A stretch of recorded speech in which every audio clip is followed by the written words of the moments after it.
Welcome to our Innovation by Design Hangout series. This is designed for innovation, design thinking, and IoT design leaders to share what is working for them, as well as the tips that they can share to make others successful. Today, our Hangout topic is how much design iteration is enough.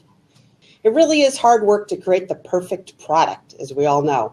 In this consumer-driven world, design requires careful attention and a deep understanding of the customer or the consumer. Beyond that, it really requires multiple prototypes, a constant yearning to iterate to get to the next best thing. While iteration is key, thus the topic today, you also don't want to be perfect. You don't want to be the enemy of perfect, right? So in this Hangout, we're fortunate enough to have design and innovation experts to share their experiences on this topic and shed some light. So let me jump right in so you can hear from the panelists, who I know you're dying to hear what they have to say. So with that, let me first introduce Karsten Newberry. Hi, Karsten. Hi there. Nice to be here. Welcome.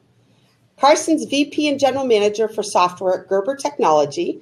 His focus is on leveraging Gerber's heritage of innovation to drive Gerber's software portfolio and digital solution to help customers in the fashion, retail, and flexible materials industries drive their digital transformation and competitiveness in the global marketplace.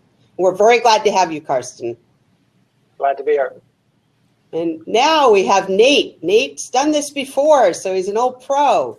Nate Cameron is VP of Executive Creative Director at EF Education First, the world leader in international education with over 46,000 teachers and staff in over 50 countries. EF focuses on innovation in education through experiential student travel programs, language learning, and academic degrees. And Nate runs the in-house agency for the Tourist Group in North America, directing over 40 designers, copywriters, producers, videographers, and UX researchers to help improve the product, grow the business, and evolve the brand. So clearly a very pertinent, relevant experience, and we can't wait to hear what you have to say, Nate. Good morning, Gretchen. Good morning, everybody. And we also have Sunny Webb. Hey, Sunny. Hi, good morning. Sunny is the Technology and Innovation Executive at Accenture Labs, where she leads a cross-expertise engineering team focused on product engineering. She holds multiple patents and is a thought leader in the industry with work cited by Bloomberg, Harvard Business Review. And she's been presented to the White House President's Office and is on display at the Department of Interior Museum in Washington, D.C. So very impressive background, and can't wait to hear what all of you have to say. I should make sure people do know that not only do we have an accomplished panel, but you have a repeat moderator. I am Gretchen Hoffman, VP of Marketing at Altitude, and Altitude is owned by Accenture and is a design and innovation firm based in Boston. And we have clients like Under Armour, Nike, Thermo Scientific, to name a few. And as a moderator, what I'm going to do is jump right into the questions so you can hear from the people who are the experts here. So first, let's start off and have each panelist share some examples of some of the great products that they have had experience with, and talk a little bit about how iteration has brought them to their success today. And Nate, since you've done this before, why don't I have you jump in first? Great. So for me, avoiding sort of the natural fruit company example, one that's near and dear to my heart, and I'm a big fan and have purchased their cameras over the years, is Fuji. What I love about Fuji is directly tied to this topic and how they use the Kaizen model, which for those that haven't heard is sort of the Japanese model, change for better, means change for better in Japanese. And it's about sort of continual improvement and not waiting sort of for like a big bang release, but releasing something when it's at a good quality and then using firmware to actually update and improve the product. And being a user myself, like the firmware updates can significantly improve the hardware, which endears me to the company, to the brand, because I know they're investing in what they're putting out there, and it allows them to get something to market a little earlier. So that's one. And another quick one, I thought this from a different perspective is in sort of like successful, I don't know, maybe Twitter. because what pops into my head about those guys is that, they probably had a sense of like, we're going to make this thing 140 characters, so that's changed. And we're going to put it out into the market. And here's how we think people are going to use it. And what's interesting about those guys is I think they had the market and their user base kind of define how they should iterate and define how they should use the product. And in some ways, maybe even sort of establish a future roadmap. So those are two that sort of pop into my head. Excellent. How about you, Karsten? Yeah, no, I love your examples, Nate. And maybe just to add one that I think is pretty pertinent and to do with what you say is that bringing a new product to market, a lot of people think about iteration in that sense. And I'll talk, this doesn't only just apply to products, it applies to business models. I think that's like Tesla, for example. I think they're a great example that, company uses, iterating innovation. You can have a problem with your vehicle, today, and tomorrow morning you get up and there'll be a firmware upload, raise the car a little bit, change the suspension or whatever, and you'll have a car that behaves differently, that's better, and really every day they're improving the product. So I think that's one of the great examples that I would add to the great examples Nate already cited. Excellent. Sunny, love to hear yours. Yeah, sure. Those are both really great perspectives, and just leveraging what was just said about the automotive industry. I think one product that I just recently learned about that's a fantastic example of product iteration is Waymo, which is the autonomous vehicle company, which is backed by quite a number of notable firms. But I just recently heard from one of their executives, and he was talking about one of the things they've been doing for product iteration. He was the head of safety at Waymo, and Ron Medford was telling us that one of the things what Waymo did when they were trying to figure out how to make the autonomous car more safe is they would constantly take the concept, break it down, try it out really quickly. And they, in Silicon Valley where I am, we call this agile methodology. It's pretty common actually everywhere now. But they would literally do these really quick sprints, and they were focused on how can we make this autonomous vehicle experience, which is inherently perhaps it's a scary experience, for those that, if you're driving down the road and you see an autonomous vehicle, it might be a nerve-wracking experience. If the first time you get in one, it might be a little bit uncomfortable as well. But he was very focused on how to make it as safe as possible. And so they did things like, one of the first things they did, they went out and mapped all of the physical streets, and they literally did things like measure the curb height, right, just to understand exactly how much space the car needed. And then built that into the models. So a lot of Waymo's technology was built on primarily making the customer feel safe. That was an interesting takeaway that I learned from speaking with him. Just jumping in, I think it's interesting that the examples that you guys both brought up, I mean, car related, but also the idea of sort of rapid iteration. They're not sitting around talking for months and on end about how to solve something, or is this the perfect, that sense of like what is perfect, and actually going out and in a safe environment, testing ideas quickly, and actually, instead of assuming in a room, let's get out there and actually put something to market, or just even in the test environment, and then actually know, and then actually learn, which I think is a huge part of how we iterate here. And as Sunny said too, I mean, it's not just about a physical product; it's about the experience with customer and testing that. So I couldn't agree more with that concept. It's going to be amazing as we look at the future too, to think between all the self-driving cars, right? I mean, you see everybody writing up about it these days, right? And everybody wants a Tesla, but maybe if they're not in it driving it, maybe they're not gonna. I don't know. Right. It's going to be interesting. Anyway, so along those lines, Karsten, how about if you could give some key principles of design iteration when it is done successfully?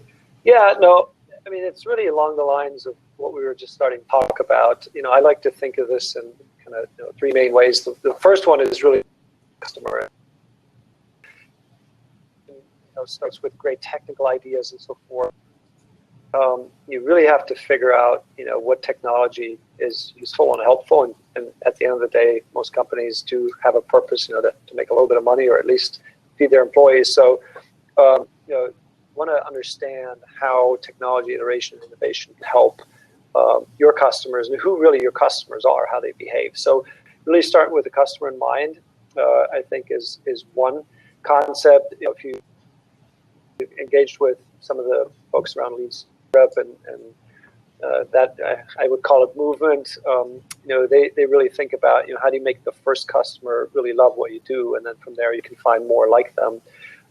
So that's number one. And then the second principle that I found very useful is, especially if you deal with different parts of the portfolio, you might have some products that are pretty well established. Whether they're cash cow motor or just established products that sell today. You might have some that are relatively new, haven't really scaled yet, but you've got some customers, and then they're just plain ideas where you don't know if you're ever going to get into what's called the horizon model. Horizon 3 being these crazy ideas where you don't know if you have a value prop yet. Horizon 2 being yes, you found a value prop. Customers like it, but you're not quite sure yet how you're going to monetize it or scale the business. And then, horizon level 1 being, yes, you have a commercial product, it's successful, it's growing. And, you can map those a little bit along what I call an innovation pipeline. You've got to feed, it's like with regular, growing a business, you got to feed the idea pipeline and iterate a lot up front to get then to something that has a value prop that you then can feed the company, be successful. So kind of really having this concept of customer first, thinking of these different innovation categories. And then for each of them, just set yourself some goals and objectives. Sometimes it's less important what the specific measure is, that you have one and that you use that to measure yourself and learn, especially on the Horizon 3 level type activities. But, just generally speaking, for an established business that's in Horizon 1, you're going to want to look at, profits and revenue and all the financials that typically investors ask for, right? But if you're in Horizon 2, where you've got a value prop, but you haven't quite figured out to grow it yet, so you're really looking for, how do you drive, adoption and, with the efficiency of scale. And then, but Horizon 1, you might just have ideas. So it might just be, how many customers give you any kind of currency. And currency doesn't always have to be money. It could be time they're willing to spend with you to test a product and that type of thing. So again, kind of looking really at customer, thinking of different levels of innovation, and then how are you going to measure your next few steps? So I found those principles very useful in pretty much anything you're trying to work on. Excellent. And I think, Sunny, you had a few things you wanted to comment along these lines of principles. Yeah. So in terms of key principles for design iteration, I had 3 things I thought I would share and how I think about them and how we practice them at Accenture Labs. So for those who aren't familiar with Accenture Labs, we are the R&D part of Accenture, so we're looking at new emergent technology and trying to figure out why it matters to the enterprise. So we're looking at something like artificial intelligence or generative design and trying to figure out not only why it matters to the enterprise, but then we build new prototypes very quickly and do that with our clients that are Fortune 100 clients. So along that way, we do a lot of failure, right? So part of my role almost is expected that out of 100 times of trying something, 99 of them are going to fail, which you have to get comfortable with that type of cycle, I guess. And there are 3 things that I just wanted to share that we do. One is, when it comes to creativity, the word process sounds like it shouldn't fit into the box, right? You're supposed to be ideating and thinking about new things, but there is actually an interesting way to think about process when it comes to especially to design iteration. And the way we think about it is in terms of convergent and divergent atmosphere of the group or environment. And there's a very specific time where everybody is coming together and brainstorming what is that new idea. That's just part of the process. There's also the divergent part of the process, which is where we decide that, this is an interesting concept, but it doesn't exactly get us the direction where we need to go. So we need to put this aside and, maybe we'll work on it later, but right now that's not the focus of what we're talking about. So I think process is really important, and just being cognizant of where you are along the way in a iteration process. We think about it in the context of, upfront, just defining what is the issue that we want to address. Then we spend some time ideating on it. I was talking about convergent and divergent.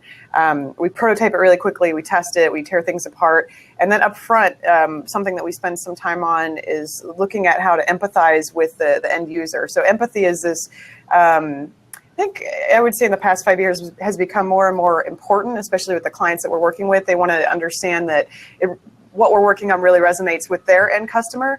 And for us, we want to make sure that our clients are thought of as well when we're just putting the whole concept together.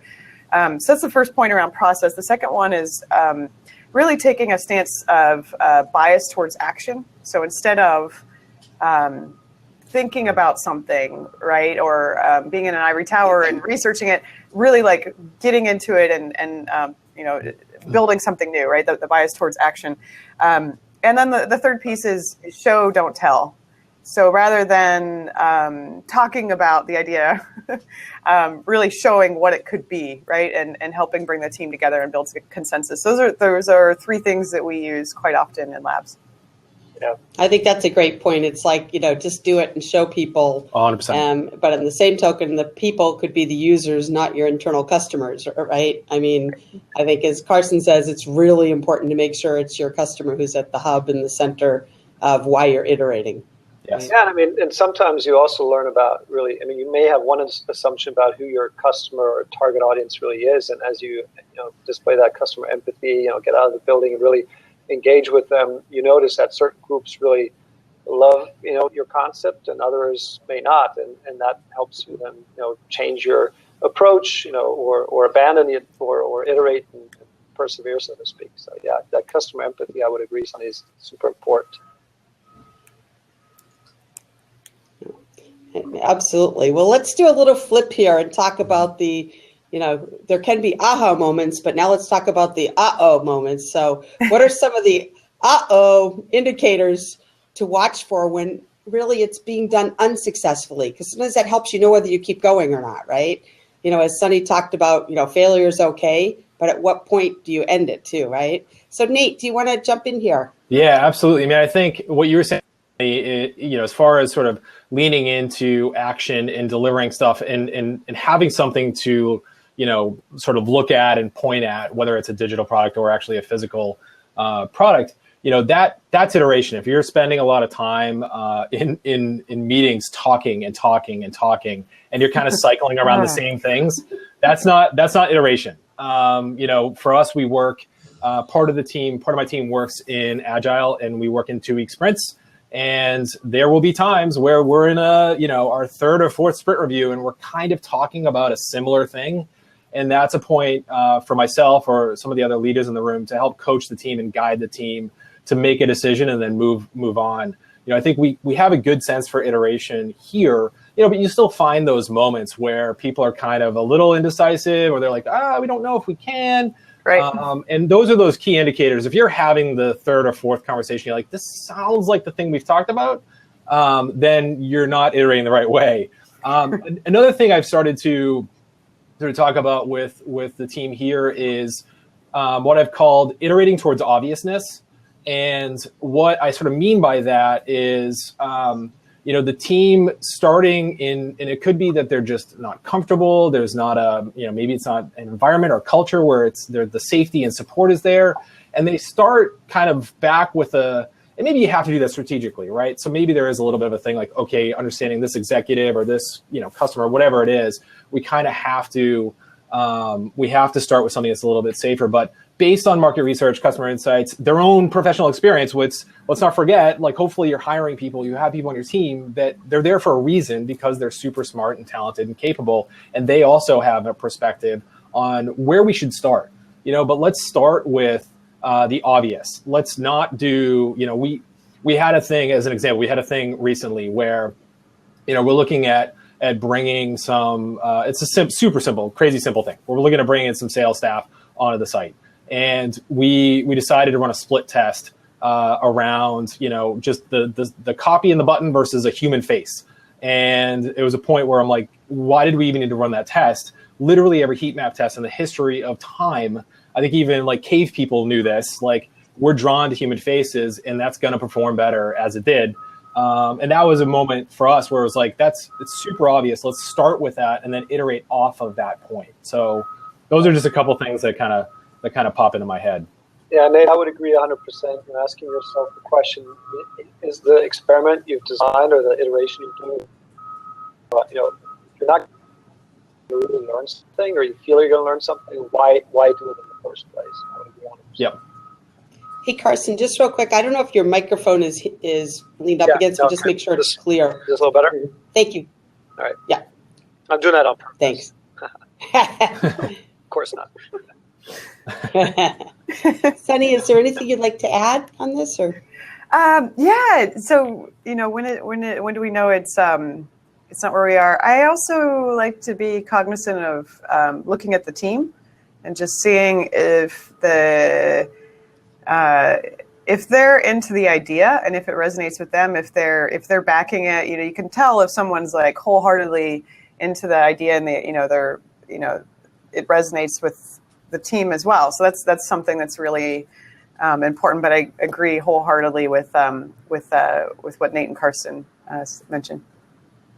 Okay, yeah, excellent. So along those lines, sorry, yeah, did you want to say something just first? have one point on that, Gretchen. I think it's a little bit from a coaching perspective with the team that you don't get too comfortable. I mean, that's one of the things I look for. If you're kind of getting into cruise mode, you're not either not stretching yourself or you're not. Right. Really hard, even for myself. When you get out and try to engage with customers and pitch a new idea or really learn something, it's uncomfortable. I mean, it's hard, right? So you're going to tend to fall into areas where you do feel comfortable, where it's less risky, and so just I think from a coaching perspective, watching that you do design experiments where you learn something and you're in this uncomfortable space, right? And that's I find the hardest thing.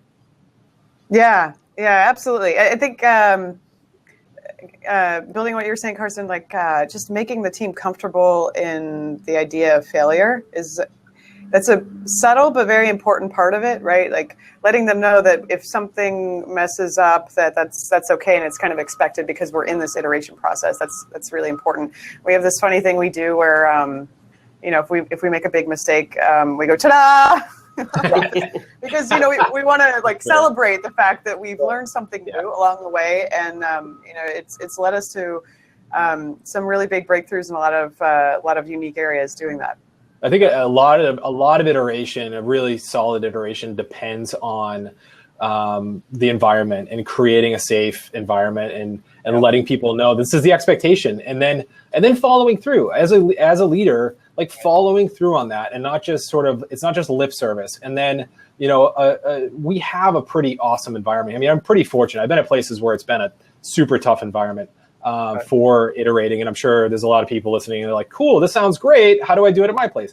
But it's important as a leader to not only sort of instill that confidence and safety with your team, but then when and where needed, even in a place like this where, you'll get some questions from execs that are like, really, is that where we're going to be doing a thing? And you have to defend that. You have to protect that at all costs. The second the team knows too, the second they sense any sort of whiff in the air of like, well, we're not sure, they know it and they pick up on it so quickly. Yeah, Nate, you're 100% right. And this is where I found that, at least for me, that the Horizon and my teams, the Horizon model has been very useful because if you can, and I work for a PE company right now, and they're very financially driven, right? So, but to create these, buckets where you say, here's where we're really going to drive that hard ROI, you can measure us, against that. We're going to, next month, we're going to have this, the following month, that. But here's a new area, and here are the success metrics for that. We're going to talk to 20 customers, and we think at least 60 of them want to go the next step and do a demo or whatever, right? So just managing that, I agree 100% because oftentimes I've found this executive speak of, yes, you make failures and all that, and then the first time there's an off quarter or something, all hell breaks loose. So freak out. yeah, Freak out. you really have to Right. make those expectations, right? And I couldn't agree on more to what you said, Nate. Yeah. And I think some companies push to figure out how you quantify the success, and others understand you can't always do that, but you can't afford not to iterate too, and have to have great innovations. Right. So it's interesting. Well, So we've talked a lot about how much iteration you do. How about we talk about the benefits of iterating? And Nate, I can see you're jumping in, so jump right in. I'm jumping in. I mean, I think it's there's some obvious things, right? Like you can improve a product over time and smaller and sort of to the point we were just talking about. If your company culture or your leadership team needs it in safer increments, right? So it works. Not only are you improving something, but you're doing it in a way that's palatable, that's digestible for everybody in the business. And you can, what's awesome is you can actually find those moments that they are quantifiable, and you can prove something, which gives you a little bit of leverage to then go do the things that are a little bit more qualitative, and you kind of know they're going to have an impact, but it buys you that room. I also think it eliminates a little bit of the preciousness about an idea.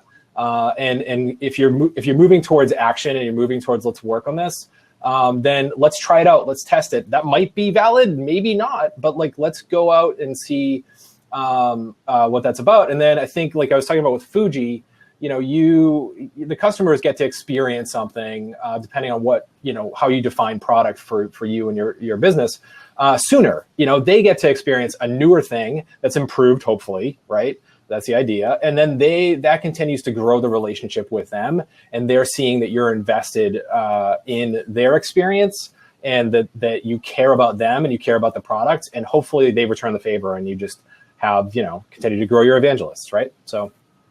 Yeah, and Nate, one of the big benefits I see, from a team's perspective is if you do this right, through this iteration, challenge everybody else. It doesn't work with very hierarchical organizations.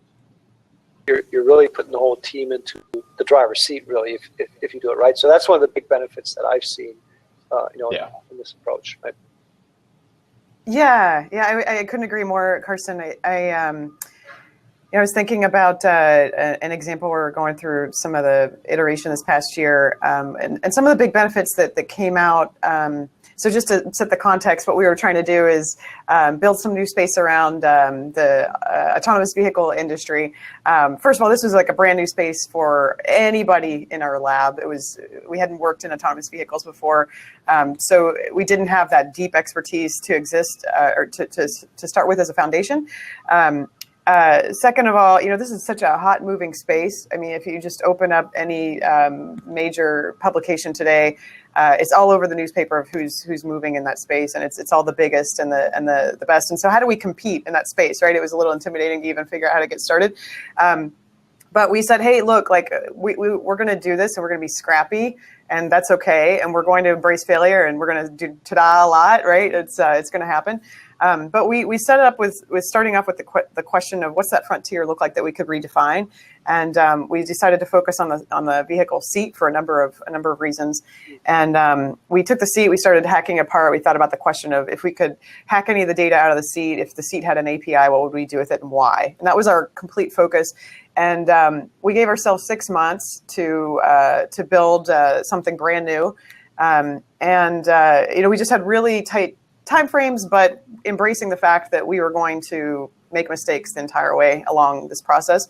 And a lot of the benefits that came out, number one, we had a really incredible product at the end of the 6 month piece.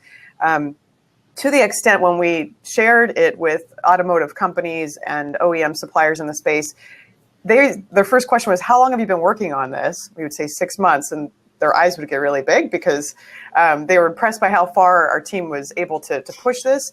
And I think, along the way, we sort of embraced this idea as well. Because you're not an expert doesn't mean that you can't figure out something new to do with the industry that you're focused on, right? We really took that to heart. We said, we don't know anything about automotive, but we're going to use that as a strength. We're going to figure out how to do it the right way. And so that's a huge benefit that comes out of really quick product iteration as well. You might not know the exact way to do something, but by aiming in a direction, and trying to achieve a new goal, it really breaks down some barriers that might be, inherently added because of a tradition or an organizational challenge that already exists. But I'd say that's another big key benefit as well. I love that, by the way, just to jump in. I love bringing in somebody that like completely unfamiliar. Like that's actually super awesome, and having that perspective. Yeah. And we do the same thing when we have new people join the company. I got new kid cards. And I really encourage people when they're coming in to play the new kid card. I'm going to borrow that idea. Yeah, and really, like, you don't know. How would you know? Ask the questions, right? And when you bring somebody into a project team, or you're working in an industry where it's new, that's kind of cool and kind of awesome. And don't be afraid of that. Sort of embrace the failure thing and embrace the unknown and ask all the questions. Ask every question. It's awesome. Yeah, I mean, Gretchen, you talked a little bit about the benefits of iteration, but I mean, it's almost like you don't have a choice these days to be agile. There's too much happening, in terms of the flow of information, new people coming into industries that, are trying to shape things up. And it's a lot easier now because the technology platforms are there that you can easily source a lot of things and bring them together. And that happens, again, through iteration. So it's really not so much a choice. It's really how you go about it. Figure out, what's the right thing to do, when do you begin, when do you stop, that type of thing. Yeah, which makes sense, Karsten. So let me ask you this then, just to shift gears a little bit, is since we'll say we know we have to iterate, right, for great innovation, how do you know when you've done enough iterating and it's time to move forward with production? Can you give some examples there? Yeah, no, I'll be happy to. I mean, first of all, I think part of it is that you don't always, right? In some cases, you have to make judgment calls. But the guiding principle is a move towards action. And one thing at a very macro level, not to quote Jeff Bezos, but he once said something that I can really relate to. And he said, you got to be very stubborn on your vision, but very flexible in the details. So what I'm trying to say with that is you need to kind of have the end goal in mind. What are you really trying to change, right? Like, how the seat interacts with you in a driverless vehicle, for example. I mean, and then along the way, you're going to have to move in multiple directions. In terms of iteration, I would classify it into kind of two categories. You either know you can stop iterating because it's great, right? And you should move on to the next step, or you should stop iterating because you're stuck and it's not getting you anywhere. So those are kind of the two categories in my mind.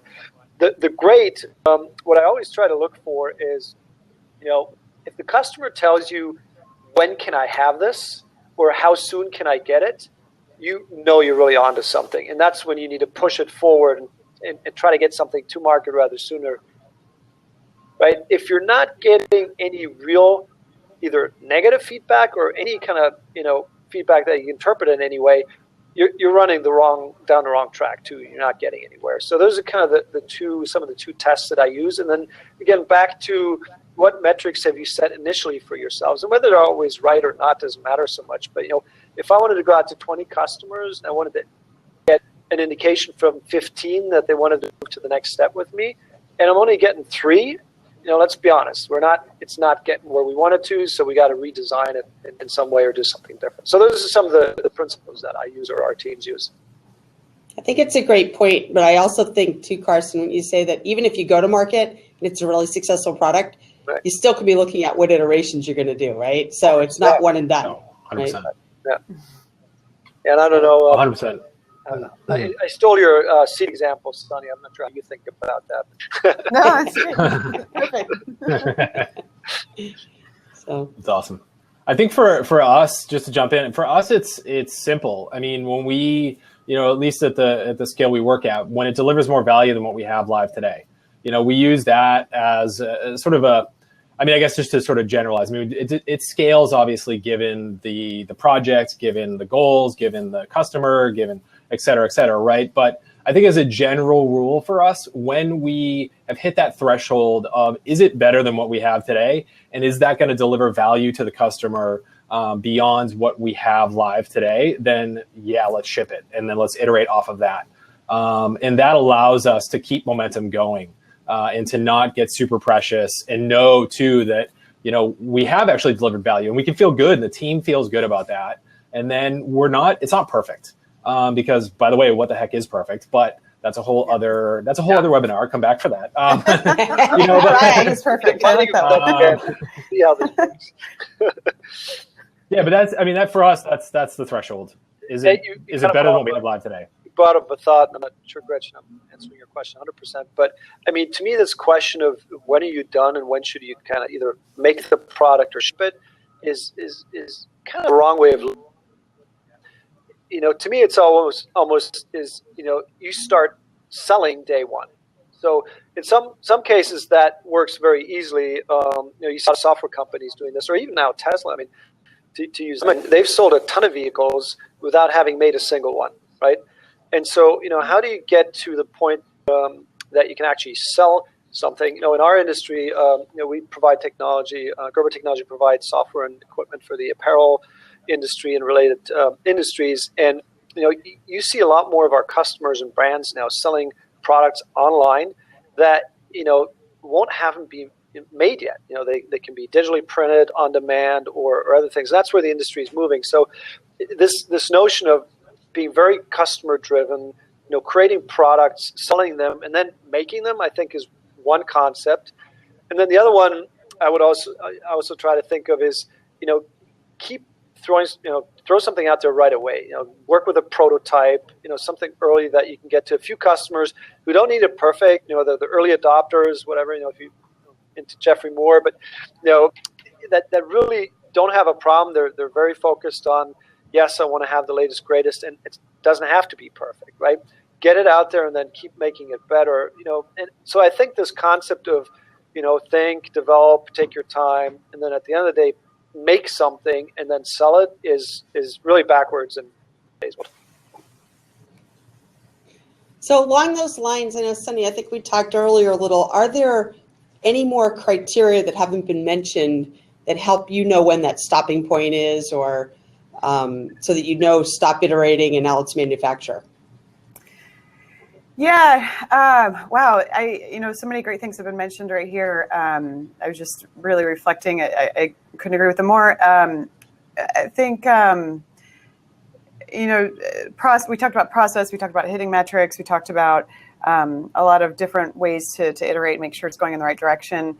I think one other thing that we like to take to heart is that, it really takes the same amount of energy to dream big or to dream small, same amount. Yeah. And if you think about that, why not dream big? Why start with something small and only make one small, tiny impact? Because it really takes the same amount of energy. And so, along the way, we take a pause every once in a while and just imagine, or not imagine, but we look at the concept where we are and understand, what is the true impact that we're aiming for here? Are we really accomplishing something big enough that's going to disrupt what we want to do in this space? That is, just to jump in, that I completely agree, and it's super huge. I mean, that's actually a great tip. Just even negotiating salaries, we have a saying here: shoot for the moon, land on the roof, right? And knowing if you want this and you start with your ask here, or you start with the goal here, you're probably going to end up here. If you start here, you have a better shot of actually being higher than where you think. There's natural governors all around us, whether we realize it or not. Even with some of the most innovative, sort of, fearless people that you work with day in and day out, we sort of have the natural hesitations. And so plan on that, and then sort of know that if you push a little bit beyond, you're probably going to have that place where you settle in that's a little bit further than where you wanted to be. And why not? I mean, worst case scenario, people say no. And you're like, all right, cool. Right. Go grab some coffee. But you have to ask. You have to try. Yeah. That's a good try. Hey, Nate, do you use like a redevelopment timeline or something? Like, how do you know once you brought the product to market, right? How do you know when it's time really to consider more iterations like we've been discussing? Yeah, I mean, that's a great question. And I think I mentioned this before. I mean, first, not everything, and Karsten, I think you had said this too, like not everything needs iteration. Sometimes, if you have defined the goals well and you understand the customer and where you're trying to go, what you're trying to achieve, I also think too, we do talk a lot about putting the customer at the center. Let's not forget that there is value to the business, and making sure that is, in mind if you're at a for-profit company. And sort of, what's the interaction and the balance of those two things. So you might put stuff out that actually, this is the iteration. We iterated and we put something out and we're good and we're going to move on to the next thing. And then for us here, we do work in 2-week sprints. So that sort of helps to define, the timeline.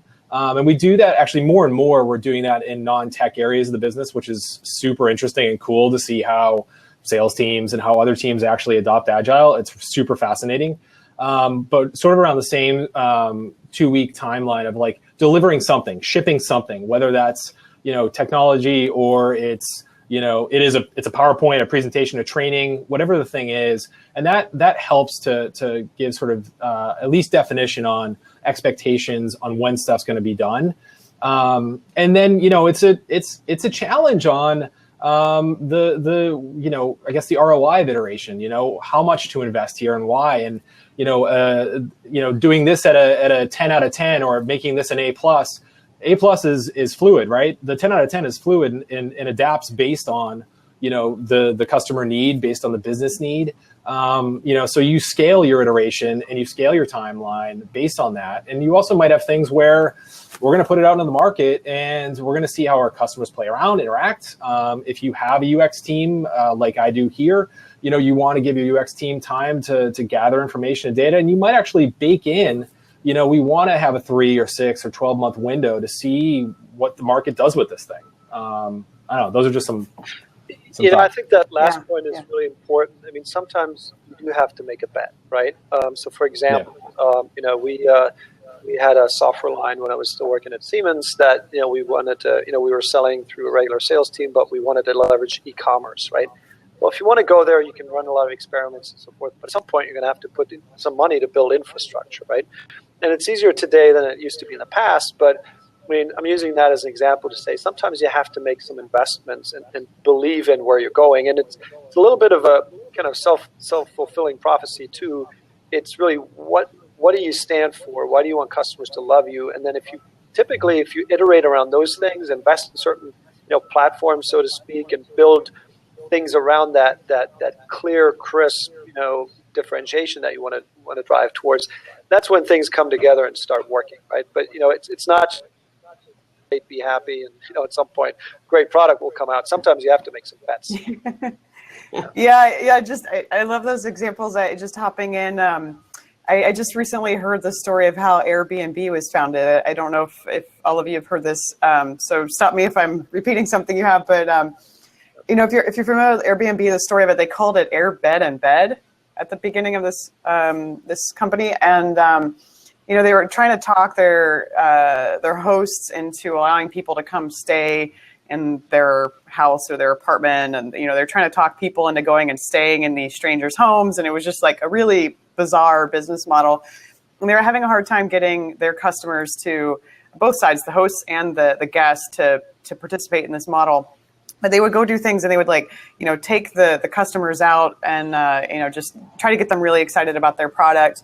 They kept trying to iterate on the business model and change the way that the interface worked on both sides, knowing that they just wanted to get something out there, right? But they didn't ever have a point where that they stopped and said, let's try to figure how to get this out in the market. They're already working in the market, right? They would literally build something, it would be reflected the next day.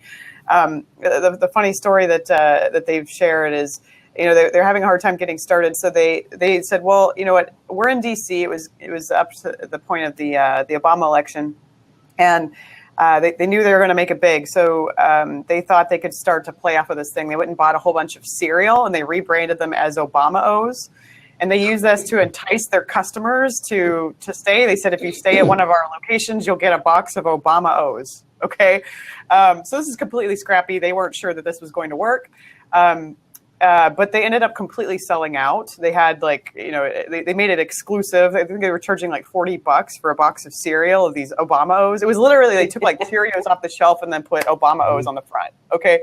Had nothing to do with their business model. They were in, as Airbnb is today, they're in doing sort of a travel types of adventures. So what ended up happening is Obama O's ultimately led to their first successful round of being able to raise funding, because the investors said, this was at Sequoia, they said, hey, if you guys can figure out how to make money off of reselling cereal, I know that you're scrappy enough, you can figure anything out, okay?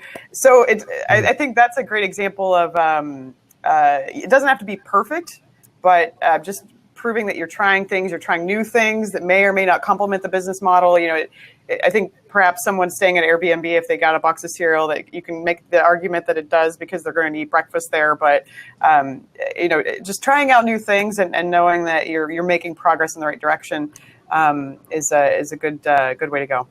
Yeah, I mean, completely agree. I think that also helps to create. It really does help to create an environment where if you have leadership executives that are a little hesitant or a little nervous, but they know that there's either a 2-week cycle or whatever the time for that we are going to iterate and that we are moving fast, and that this thing that you might not have the best reaction to, like, don't worry, we know too, and that's part of the whole thing here. It can help. It can help give you guys, give your team a little bit of the freedom and affordance that it needs to properly do its job. Yeah, excellent. So this is a great discussion about iterating, why we do it, and where the limitations may be. So we have about 12 more minutes, and we do like to try to end on time. So the folks listening in, if you can please make sure to enter any questions that you have into the Ask a Questions area, we'll be sure that we leave some time at the end. What I'm going to do now is do a little bit of shift, just talk about internally the culture and types of skills we need. Then we'll do a wrap with the panelists on just the top takeaways I'd like you to have. Then we'll take your questions.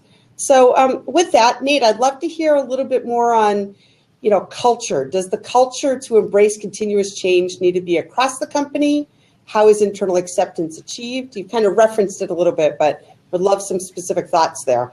Yeah, it doesn't hurt. It definitely doesn't hurt. And I'm very fortunate now to be at a company it's literally in like the fabric of our carpets here. It's the company's over 50 years old, and it's really what it's been founded on. So I do have it pretty darn good here. But I've been at places where I didn't. And so what did I do there? I would find my people. I would find the people that are feeling the same thing, that are noticing the same thing, that want to, improve things, whether on a project or culturally or whatever the thing is, and sort of work, quote unquote, under the cover of darkness, where you can start to make some headway and incrementally improve something. And I think, that in revealing stuff, when you understand, that this is a time and place where we can talk about a thing and meet people on their level. Like, for instance, one of the ways that we sort of found, or I've found success in the past is, we're working quietly, we're getting our day job stuff done. That's first and foremost, right? Like, you don't want to give any hints that you're like, we're making stuff better.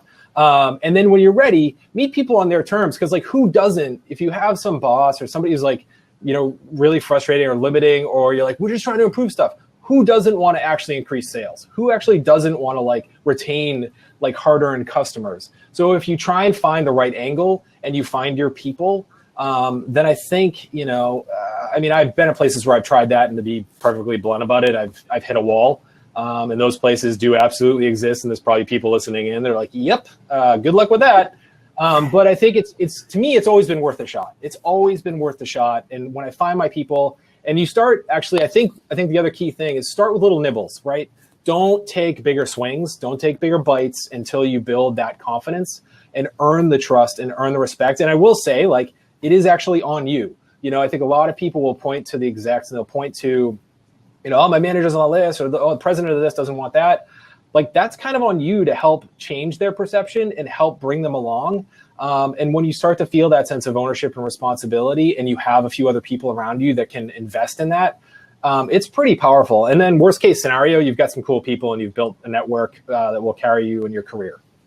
So, yeah, I would agree. I think communication is a key thing in that. The larger the companies, the more you really have to do the hard work to also reach out to people that, may not, agree initially, and just understand their point of view.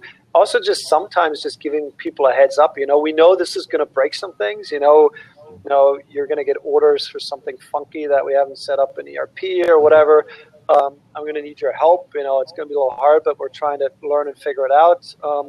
And giving people an opportunity up front to become part of the process and communicating, it takes a lot of work, but I found that really typically breaks down a lot of barriers. Yeah, I might contradict myself for a second, but I'm gonna go there anyway. Sort of under the cover of darkness is actually, you just hit on something, Karsten, is and again, it depends on the culture and the environment, but I think inclusiveness in the process and not being so damn precious about it. I mean, it's one of my things from like agency world that I don't miss and never want to go back to, is sort of this. Like, we're going to bring the client in when we have it nailed. And then you bring the client in and they're like, what about the purple? And you're like, oh, clients suck. And that's the worst reaction ever, by the way. But when you're more inclusive, people are invested. Shocker, right? They're like, oh, I understand. You've been transparent. I feel like I'm included and now I have a voice and I have a say. Right. Holy crap. Amazing what you can do, right? Yeah, absolutely. I could completely relate to that. We talk about choosing to work unoffended, right? Trying to, take that feedback and just to run with it. But I hear what you're saying. Sunny, any specific skills and capabilities that you're seeing that are needed for a successful product designer? Anything else you'd add that wasn't referenced as we're including, embracing continuous change? Yeah, well, so in Accenture Labs, we have 7 offices globally. We have about 200 people. Our headquarters is here in Silicon Valley, and the skills that we are really looking at are pretty diverse in terms of technical acumen. So we have PhDs in artificial intelligence. We have PhDs in cognitive computing. And so having that base foundation is really, really important, of just being able to talk about that level of expertise. Other skills that we're looking for, there's these soft skills of, right now there's a big trend. A lot of people are talking about the improv mentality. And so we just, in working with someone, being able to say yes and, or hearing that back as a skill, as opposed to saying yes but, which kills the conversation. Yes and builds creativity. It moves an idea forward. It builds trust amongst the team. It builds collaboration. And you even notice when you use the words yes and, people like lean in a little bit differently. Body language changes. They feel inclusive to what Nate was just mentioning. And so that's a skill that is subtle, but it makes a huge difference in terms of team dynamic, the outcome, and it just changes the whole entire culture of the organization. So that's a skill that we look for, in addition to their background, their technical acumen. The last one, so 3. So the technical acumen, this improv mentality, and then the third one is really about being able to look at brand new ideas and then add a little bit more on top of it. So that one's a little bit of a softer skill as well. So natural curiosity is the way we think about it. Great. I'm going to jump in because I see that we have only a couple questions from the audience, simply because I'm assuming we're answering a lot of them, which is great. So I want to make sure to leave time for the couple questions I have in there. So if I could ask each of our panelists to just go around and share 2 top takeaways briefly. We'll go around the horn, and Karsten, we'll start with you, and then we'll take the questions from the audience. Okay? That's great. So, number one, again, we talked a lot about it, is just start with the customer and figure out who you want to engage with, and then really engage with them, because to iterate and get better, you need that input. And then, figure out your own, break it down into little pieces. Test something, I have an assumption, and go test it and learn, right? And then don't let anybody stop you from doing that. So those are the big ones. Great. Sunny? Yeah, I would say, the big ones for me, there's one of the same, which is having a bias towards action and showing, not telling. Those are really, really important. And I think changes the entire dynamic. And then another piece, which is more about culture, which is, creating a culture in the team, and the clients will appreciate this as well, which is embracing failure, being able to say ta-da and oops, we messed up, but let's do this better, and having a little bit of fun with it as well. Great. And Nate. I love the ta-da, by the way. I'm totally taking that. It's so good. It's so good. Ta-da! Look away. We all try it. It's so good. I would say, the don't iterate toward obviousness. Like, trust your expertise, trust your team, trust the research, trust the customers, and kind of challenge yourself to start at a different level with where you're gonna start from, basically. And then the other thing is sort of is ship it. I mean, and I use that literally, like, get the thing out there. But I also, in the sort of like spirit of testing and moving quickly, is stop debating, stop spinning, stop waffling. I think the quickest way to know if you've nailed something or not is to get it out in front of people. And you could say, like, okay, we're going to get this out to a subset of our customer base. We want to test it in a safe way, but, like, get it out there, get it beyond your company, beyond your team, and you will pretty quickly know if you've figured something out that's great, or if you've, like, completely missed, or somewhere in between. Great. So. I have to say, excellent insights, Nate from EF Education First, and Karsten from Gerber Technology, and Sunny from Accenture Labs. I absolutely appreciate your insights. I also encourage the folks listening in, for December, we'll have Jet.com, Schneider Electric, and also Accenture again, on how to design with new technologies in mind. And you'll be able to register for that on our website. So with that, let's jump right to the questions. Okay, I'm going to take Catherine's first. And any of the panelists, let's just have one person jump in so we can make sure we end on time. How do you coach your teams on developing skills that lead to asking the right questions at the right time and not try to answer everything at once? Oh, that's a good question. I think, just sort of riffing off of that for a second, we have built a culture of asking questions and asking why a lot, which is great. We're asking all the questions all at once is too much. So I think understanding the problem definition and understanding the point you're at in the process, and your audience, as far as your audience in the room, and the goals of that particular interaction and that conversation. And a lot of what I will do, and this is actually across the board, to a lot of other things, is in the moment, allow people the forum to, like, try something if they're junior or mid-level and they haven't had a chance to build sort of a bit of a toolkit. And then right after a meeting or interaction with somebody, I'll pull them aside and give them some notes and thoughts, and we'll just have a quick conversation and build on that from there. Excellent. I believe the other question we pretty much answered. So do our panelists have any last minute thought they'd like to add? Otherwise, we'll do a wrap. We're good? All right. Well, I really want to thank everyone. Thank you to the listeners. Go, ta-da! And that's a wrap. Thank you, everyone, for listening in. Thank you again to our panelists. Absolutely informative. And I hope everyone has a great day. Take care. Bye-bye. Thank you. Bye. Ta-da! Bye.